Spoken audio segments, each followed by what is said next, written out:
እንፋታ ብለሽ እስከ መድረስሽ በፊት ነገሮችን ማሰብ ነበረብሽ። ዛሬ ላይ ሄርሜላ ቀለበት ስታደርግ፣ ዛሬ ላይ አዲስ ህይወት ሲጀምር፣ ዛሬ ላይ አንቺን እንደማይፈልግሽ ሲያሳይሽ ነው እንደ ይሄ ነገሮች የሚታዩሽ? ቆይ በመጀመሪያ ደረጃ ይኸውልሽ ሄርሜላ በደንብ መረጋጋት አለብሽ ማለት ነው። ይሄ ነገር ዛሬም ነገም ከነጎዲያም በአንቺ ህይወት ላይ ሀፕል ሊያደርግ የሚችል ነገር ነው። አሁን እንደዚህ ሆነ ብለሽ እየወሰንሻቸው ያሉ ውሳኔዎች እጅግ በጣም አደገኛና የአንቺን ህይወት የሚጎዱ ውሳኔዎች ስለሆኑ ነው። ዛሬ ጠዋት የሰማሁት ነገር ምንድን ነው? ሄርሜላ በድጋሚ እንደተሰወረች እንዲሁም እኔ ማርገዟን ባላምነበትም ግን ከልጁ ጋር ተያይዞ ውሳኔዎችን ወስናለሁኝ የሚል መልእክት ለአብርሃም እንደላከችለት ጭምር ሰምቻለሁ ማለት ነው። እኔ ትላንትና የተፈጠረውን ነገር ለማየት ስሞክር የአብርሃም ትልቅ የሆነ ጥፋተኝነት እንዳለ ነው መረዳት የቻልኩት። ምክንያቱም በግልጽ ተናግሯለች። እሷ አንድም ቀን ልዑሌን እንዳታይ ከልክላ ወይም ልዑሌ ጋር እንዳትሄድ ምንም አይነት ነገር አድርጋባህ አታውቅም። እንደውም ሩታ ጋር ደርሰህ ስትመጣ አንድም ቀን እንኳን መጥፎ ፊት አሳይታ አታውቅም። ለምንድን ነው እንል ነበር ሁላችንም ማለት ነው። ሌላ ምንም ነገር የለውም። አንተን ስለምትወድ ስለምታፈቅርህና አንተን በዚህ ምክንያት ማጣት ስለማትፈልግል ነው እንደ ሌሎች ሴቶች ወይም ሌሎች ሴቶች በሚያደርጉት መጠን አንተ ላይ ጫናዎችን ስታሳድር ያልነበረው። አንተ ግን አሁን ላይ ምን ለማድረግ ሞከር? እሷን ዋሽተህ ሩታን ለማግኘት መጣ። ግልጹን መናገር ትችል ነበረ። ልጄን ለማየት እየሄድኩ ነው ማለት ትችል ነበረ። ይሄ ነገር ዞሮ ማለት ነው ምናልባት በቀላሉ ይህንን ጉዳይ ልታልፉ ትችላላችሁ ዛሬ ላይ። ነገ ላይ ግን ደግሞ ትልቅ የሆነ ነገርን ነው የሚያመጣባችሁ። ይህንን መረዳት መቻል አለብህ። ምክንያቱም ዛሬ ልጅህን አግኝተህ ነገ አለማግኘት የምትችለው ነገር አይደለም። በተደጋጋሚ ልጅህን ልታገኝ ትችላለህ። እንደዚህ የተደባበክ እንደዚህ እየተወሻሸህ የምትቀጥል ከሆነ አይሆንም። እሷም ማመን አለባት ልጅህን ማየት እንዳለብህ፣ ሩታ ጋር መሄድ እንዳለብህ ማመን መቻል አለባት። ምክንያቱም የሁለታችሁም ልጅ ነው። ልጃችሁ ላይ የሚወሰኑ እያንዳንዱን ውሳኔዎች አብራችሁ በጋራ ሆናችሁ ነው የምትወስኑት ማለት ነው። ይህንን ነገር እሷ ማምና መቀበል መቻል አለባት። በቃ ታቅ ነበረ። የሩታ ባል እንደሆንክ ታውቃለች። የሉሊ አባት እንደሆንክ ታውቃለች። ከነዛ ሁሉ ነገር ነው አይደል አንተን የተቀበለችው። ይህንን ነገር እንድታመን ማድረግ መቻል አለብህ። አንተም ድብብቆሽ የፈጠርክ መሄድ መቻል የለብህም። በእርግጥ እኔ ሄርሜላ እንደዚህ አይነት ነገር የምትከብድ አይነት ሴት ነች ብዬ አላስብም። አንተም ምቾት የሰጠህ ወይም ሄርሜላ ላይ የዚህን ያክል እንድትጣበቅ ያደረገህ ምንድን ነው? ልጅቷ እየሰጠችህ ያለው ነፃነት ነው። ምንም ሌላ ነገር ነው ብዬ እንደኔ አላስብም። እና ትልቅ ጥፋት እንዳጠፋ ነው እኔ ሁሉንም ነገር መዘፍዘፍ የምፈልገው በትላንትናው እንትን ላይ አብርሃም ላይ ነው ማድረግ የምፈልገው። እኔ የፈለገ ሰላም ቢያወርዱ የፈለገ ነገሮችን በሰላማዊ መንገድ ለማስኬድ ቢሞክሩ ሩታም ሆነ ኤፍሬም ሄርሜላም በቀላሉ ይቶታል ማለት አይቻልም። በቃ አንድ ነገር ግልጽ ለሁላችንም መሆን ያለበት ነገር ምንድን ነው? ለሩታ እንደ ሄርሜላ በዚህ ምድር ላይ ትልቅ ጠላት ሊኖራት አይችልም። መቼም ቢሆን ከሄርሜላ ጋር አውርጃለሁ የምትለው ሰላም ትክክለኛ ሊሆን እንደማይችል ሁላችንም ማወቅ አለባት። ሄርሜላም ብትሆን ከነዚህ ሰዎች ሊመጡ የሚችሉ ነገሮችን መጠንቀቅ መቻል አለባት። በቃ አሁን ላይ አንድ ሁላችንም ማመን ያለብን ነገር ምንድን ነው? አብርሃም ከሩታ ጋር የነበረውን ነገር ጨርሶ ከሄርሜላ ጋር አዲስ ግንኙነት ጀምሯል። እንደ ሴት ልጅ ይህንን ልጅ ያገኘችበት መንገድ ትክክለኛ ባይሆንም ግን አሁን የጀመሩትን ህይወት ሁሉም ሰው ሊያከብሩ ይገባል ብዬ እንደኔ አስባለሁኝ። አሁን እኔ የደረስኩበት እንትን ይሄ ነው ማለት ነው። እስከዛሬ ድረስ የእነዚህ ልጆች ግንኙነት ደግፌ አላቅም። ግን ደግሞ ከዚህ በኋላ እችም ልጅ ሴት ናት። ብዙ ቻሌንጆችን አልፋ ምናምን ነው አይደለ ህይወቷን ለማስተካከል ጥረት እያደረገች ያለችው። ልክ እንደ ሩታ ሁሉ በአብርሃም ሙድ እንዲያዝባት አልፈልግም። አንተም ብትሆን አሁን ለጀመርከው ግንኙነት እጅግ በጣም ጥንቃቄ ማድረግ መቻል አለብህ ብዬ አስባለሁ።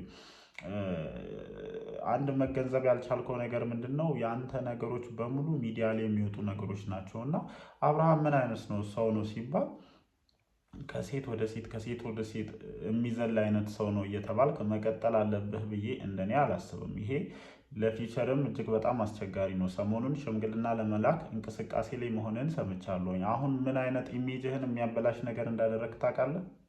አሁን ልጅቷ ትላንት በተፈጠረው ነገር ምክንያት በድጋሚ ጠፍታለች የሚባል ወሬ ሰምቻለሁ። ከዛም አልፎ ደግሞ እኔ እርግዝናውን እንዳልኳችሁ ነው አላምንበትም። ግን ከእርግዝናው ጋር በተያያዘ ልጁ ላይ እንትን ላለኝ ምናምን አይነት ነገሮችን እየሰማሁኝ ነው። እና ይሄ አሁን ልካለኝ ህይወቴን አስተካክላለኝ ብለህ ለጀመርከው ቤተሰብህን በብዙ መከራ ላሳመንከው አዲስ ህይወት እጅግ በጣም ትልቅ የሆነ ፈተናን ነው ይዞ የሚመጣውና እኔ በጣም ምንም በቃ ኬርለስ እንደሆንክ አይነት ነገር ነው እየተሰማኝ ያለው ማለት ነው። ምክንያቱም ነገሮች እየተስተካከሉልህ መስመር እየያዙልህ መጡ። ምን አይነት መንገዶችን አልፈህ እንደመጣህ በደንብ ታውቃለህ። እና እንደዚህ አይነት የወረደ ስህተት ማለት ነው። እውነቴን ነው። በጣም ስሜታዊ ያደረጋት ሌላ ነገር አይደለም። አንድም ቀን ሩታ ጋር ደርሰህ ስትመጣ ለምን ብላህ ጠይቀህ አታውቅም። ልዑሌን አግኝተህ ስትመጣ ለምን ብላህ ጠይቀህ አታውቅም። ይብን ቤቱን ላይ ይዘህ መተህ አብራችሁ አድራችኋል አይደለ? የዚህን ያክል ነው እቺ ልጅ ልቧ ክፍት የሆነው ማለት ነው። እንደዚህ በየዋህነት ልባቸውን ለከፈቱልን ሰዎች ደግሞ የምንመልሰው ምላሽ እንደዚህ አይነት ከሆነ እነዛን ሰዎች ድጋሚ በመልካም ወይም በጥሩ ሁኔታ ማግኘት እጅግ በጣም አስቸጋሪ ነው የሚሆነውና ትላንትናም እሷን የዚህን ያክል ስሜታዊ ያደረጋት ያ ነገር ነው። ከዛ ውጭ እኔ ሩታም ሆናችሁ ኤፍሬም በቃ አለ አይደለ፣ የሰው ልጅ ይዋደዳል፣ ይፋቀራል። ከዛ ደግሞ የማይስማማበት ጉዳይ ሲኖር ይለያያል። ከኔ ጋር ካልሆነ ቀጣይ ህይወቱ መበላሸት አለበት የሚለው ነገር እኔ በተለይ ከሩታ ጭንቅላት ቢወጣ ደስ ይለኛል። ምክንያቱም ነገ አንቺም ህይወት ትጀምሪያለሽ። ነገ አንቺም እንደዚህ ሆነሽ አይደለም የምትቀጥይው። እግዚአብሔር ለአንቺም የተሻለ ሰው ይሰጥሽና ህይወትሽን ትቀጥያለሽ። የዛን ጊዜ የአንቺንም ህይወት እንደዚህ የሚበጠብጥ ሰው ሲኖር ጥሩ አይደለም ብዬ ስለማስብ ነው ይህንን ነገር እያልኩ ያሉት ማለት ነው። እኔ ነገሮች ተስተካክለው የሆነ እንትን መስመር የሚይዙበት ነገር ቢኖር በጣም ደስ ነው የሚለኝ። ግን አሁን ሁሉም ነገር ከዛ ስቴፕ አልፏል። አመንም አላመንም ትክክልም ሆነ አልሆነም እች ልጅ አርግዣለሁ ነው እያለች ያለችው። ያው ለማመን ትንሽ አስቸጋሪ ነገር ቢሆንም ማለት ነው። እኔ ከጀርባ እየሰማሁ እንዳለሁት ነገር ከሆነ እርግዝናው ፌክ እንደሆነና ለምን አይነት ፐርፐዝ እንደዚህ አይነት ነገርን እንደተጠቀመች ስለሰማሁኝ ብዙም እምነት እየጣልኩበት አይደለም። ግን ያም ሆነ ይህም መፈጠሩ አይቀርም ከዚህ በኋላ በእንደዚህ አይነት ሁኔታ ሲቀጠል ማለት ነው። ስለዚህ የሆነ የወደፊታችሁን ኢሜጅ የሚያበላሽ ነገር ሁላችሁም ባታደርጉ እንደኔ የተሻለ ነው ብዬ አስባለሁኝ። አብርሃም የምትፈጥራቸው የልጅ ስህተቶች አሁንም በጀመርከው ህይወት ዋጋ ሊያስከፍሉ ከጫፍ እየደረሱ እንደሆነ ነው እንደኔ እየተረዱ ያሉት ማለት ነው። በቃ ይሄ የመጀመሪያ ህይወት በሄርሜላ በኩል መከበር አለበት ብዬ አስባለሁኝ። አንተም ደግሞ እቺን ልጅ ማስከበር መቻል አለብን። ማንም እየመጣ እንደፈለገ እንዲናገራት ሚስቴ ናት ህይወቴ ናት ብለን አይደለ እዚህ ጋር የነበረን ህይወት ትተህ ሄደህ እዛ ጋር የጀመርከው። ስለዚህ የልጅቷንም ሴፍቲ መጠበቅ መቻል አለብን። ለአንተ ብላ በጣም ብዙ ነገሮችን ችላ እየኖረች ያለች ልጅ እንደሆነች ነው እንደኔ የማስበውና ይህንን ነገር በጊዜ መስመር ማስያዝ ካልቻልክና ነገሮችን ማስተካከል ካልቻልክ እኔ ድጋሚ ሌላ ሲዝን ማለት ነው አሁን እስካሁን የመጣው ሲዝን አለ አይደለ? አዲስ ሲዝን ለማየት እየተቃረበን እንደሆነ ነው እንደኔ የማስበው። የማትቀጥልበት ይሆናል አይደለ? ረጅም ርቀት የማትሄድበትን ጉዞ አትጀምር። በጣም መጥፎ ነው። እግዚአብሔርን የተናገርናቸው ንግግሮች ራሱ እኛን ጠልፈውን ይጥላሉ እኮ። እኔ አሁን ከሰሞኑ በነፍቅር ጉዳይ የተፈጠረውን ነገር ታውቃላችሁ አይደለ?